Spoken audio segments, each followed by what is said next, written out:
Thank you for joining us. I was just showing a little bit of your picture books that we're going to be talking about today. Plus, I know you have some exciting things in the works. So why don't we just jump in and tell us a little bit about yourself and your work?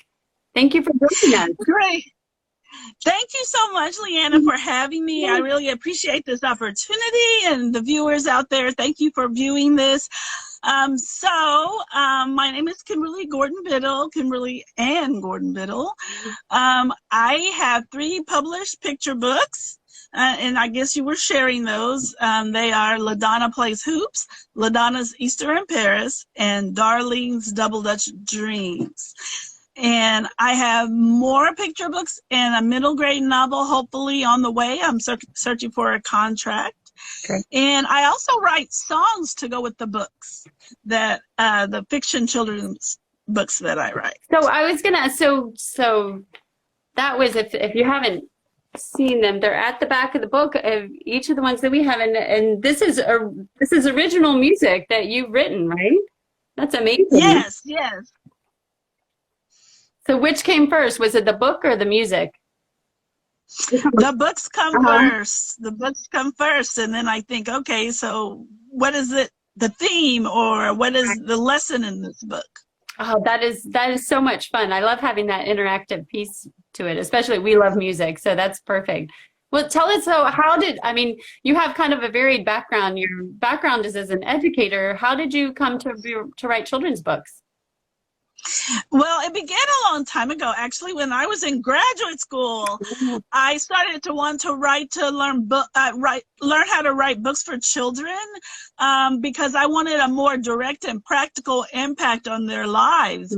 And so it took me a while to learn the craft, and I had to do a lot of revising and keep trying. And then finally in 2017, I was traditionally published after learning my craft and revising a lot. Interesting. And why did you decide to go into children's books? You said because you wanted to have a more practical impact on their lives? Yes, I wanted a direct and practical impact on their lives. And I also wanted to write about Blacks and African Americans in a positive, adaptive perspective in everyday life. And today they call that Black joy. And I was doing it a while ago, and I just wanted positive, adaptive, everyday life in children's books for African Americans and Blacks. Diverse characters are, they're very important. They help children from marginalized groups see themselves as the main character, right? And also, majority children can see non-majority children that have similarities to them, right? See the similarities and see how they can be different, but there are similarities. And both of these outcomes are quite important. Right. That actually happened with us because we went out, we read this book. I can't remember if we read this yesterday or the day before with my kids, LaDonna Plays Hoops. And then we went the other day, just happened to go to the park and play basketball, and I can't remember which one of my kids made the connection with the book, like, oh, this is just like LaDonna and her cousin Tyrone, because my daughter is 5, which if I remember right, LaDonna was earlier, and she was talking about how the goal was so far away from her, and now she was glad she was older. And I was like, I told my daughters, like, just wait, just like LaDonna, you're going to grow up. So it is kind of neat for kids to make those connections. And like we've actually talked about in our series before, that it's great to see books that actually focus on race. Like, that's really important. But it's also, like you said, nice to just have like these everyday stories but they put diverse kids at the center. That's really beautiful that you've done that. Oh, thank you. What inspired your books, either the individual ones or as a series? Do you know kids like LaDonna and Darlene that inspired this, or are you really into sports? What made you how did you come up with these stories? Well, they relate to my life, but when I was little, I played softball. LaDonna is more like a mixture of people who I kind of knew when I was young, my cousins and other people that I knew. And that the Paris story, I'm actually more like the mom in the book, LaDonna's mom, and they come from my life. Like the actual job that LaDonna's mom has is a friend's job. Like she works for this, she lives in the States, but she works for a French company. And so I carved them from my life, but I really want to tell social and emotional stories to help children learn about social and emotional competence and social and emotional development. That comes from my training and my background and my education and being a college professor for 28 years. And it also helps me to kind of understand children really well in a practical sense, but also in a research-based sense. And I really like to focus on social and emotional competence. And there's a lesson or story, I hope not heavy-handed, in each of my books. So, could you say a little bit more about what you mean by social and emotional competence and how you see that in your books? Sure. So learning how to manage your feelings, learning about adaptive behaviors and how to handle challenges in an adaptive manner, and how to manage your emotions and feelings. That's social and emotional learning, social and emotional competence. And I try to have lessons in each of the books, like in LaDonna Plays Hoops. It's like good sportsmanship and persistence, and keep trying. Also, in LaDonna's Easter in Paris, it's about the universality of love, right?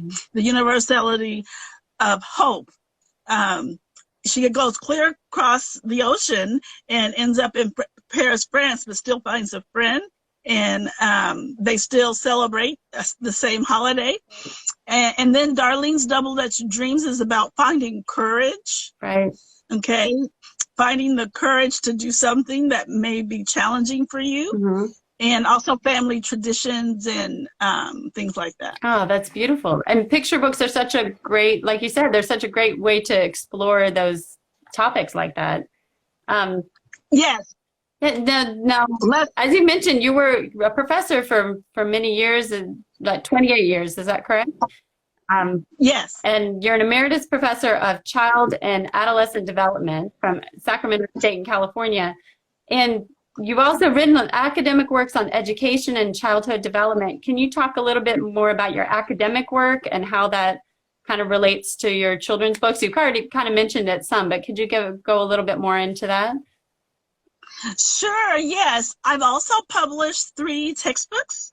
One is on early childhood education, and it's an intro book for people who want to teach preschool or transitional kindergarten all the way up to 3rd grade. Early childhood education covers infancy to 3rd grade, and so it's for that age range. And then I have my career book that helps people who are interested in working with children and adolescents discover all the careers available. Like, you don't have to be a teacher. There's counseling. There's other things you can do. You can work at a museum. You can do applied behavior analysis. And then my 3rd book is about curriculum, and it covers elementary from like transitional kindergarten to 6th grade, and it's about curriculum. And is that also why you decided to focus on that age group, so kind of the early childhood? Because I'm trying to remember how old, I think, is LaDonna, I think maybe she's like 7 years old in this book. Is that right? I mean, is that kind of the age group that you were aiming for, since that's what you had been studying about? You know, that seems to be around the age that I write for picture books, because you can write for the younger ages as well, Sure. You know, like 3, 4, 5. But, you know, I write for about like 5 to 7, 5 to 8 when I write picture books. But I also have a real good middle grade voice as well, right? Right, just showing them some so they could see some of the text. Like you said, I mean, younger kids could I suppose, like, look at this, but it does have a little more text than you would see for like 3 and 4 year olds, right? Yes. So how did you come to doing middle grade books? Well, because as I've been publishing the picture books, I've been told you have a great middle grade voice, right? And also at the time, my son was in middle grade when I started. He was in 7th grade. And so I said, okay, let me try my hand at that. And I've been told in critiques and things, you have a great, strong, believable middle grade voice. And it's just a wonderful age to discover, especially for social and emotional development and learning topics.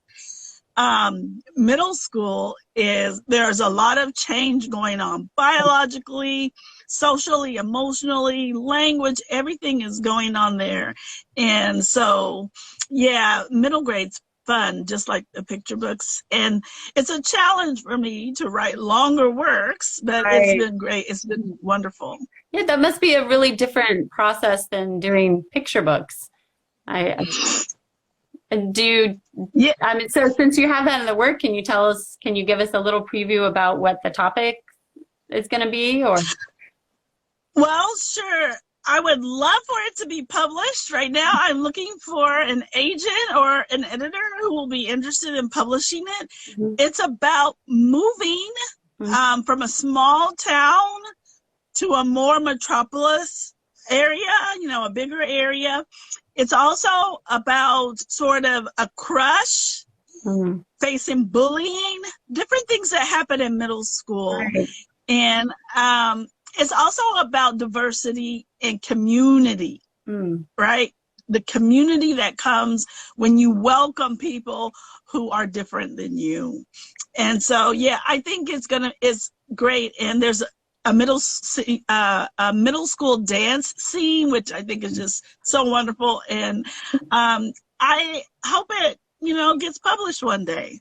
Oh, I'm sure. I mean, those are such important topics, and especially you talk about the middle school dance. I mean, how many of us can't relate to that one? That brings back a lot of memories, and I'm sure it would be really resonate with the kids that are reading it. You had said that you were quite a bookworm when you were little. Why do you think it's so important to encourage the love of reading in children? Well, reading comprehension and skills are very important to the basic process of learning, right? Mm-hmm. Academic settings, yes, but practical everyday settings. You always are reading something to learn, to navigate life, right? Mm-hmm. So learning to love reading is important, right? And it enhances your motivation for reading when you learn it, when you love it, right? Mm-hmm. And if you can get one of those lifelong loves of reading, then that will support your joy of reading. It will support your academics. It will support your career. It will support your life. Reading sort of undergirds everything, right? Being able to read and comprehend and having those skills is just very important. And how does it's a foundation. Yeah, and yes, definitely. It's a foundation for so much. And why do you think it relates to having diverse characters? Why is that so important to literacy and encouraging literacy? Do you think that really affects how, say, children of color, how they approach books or that love of books if they're able to see themselves in books like this? Yes, there's research actually that shows that. I have a friend who researches children's books and things, and being able to relate to the main character enhances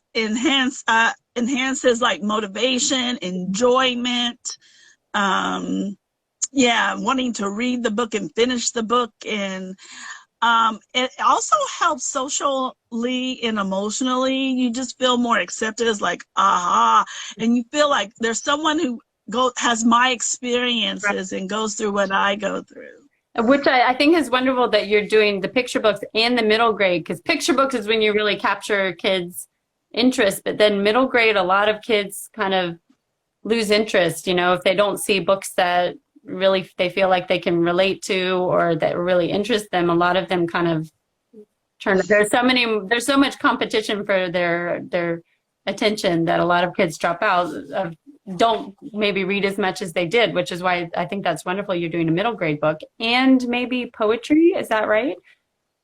Oh, yeah, I've written a lot of poetry, mostly free verse, and I eventually maybe would like to publish some of it.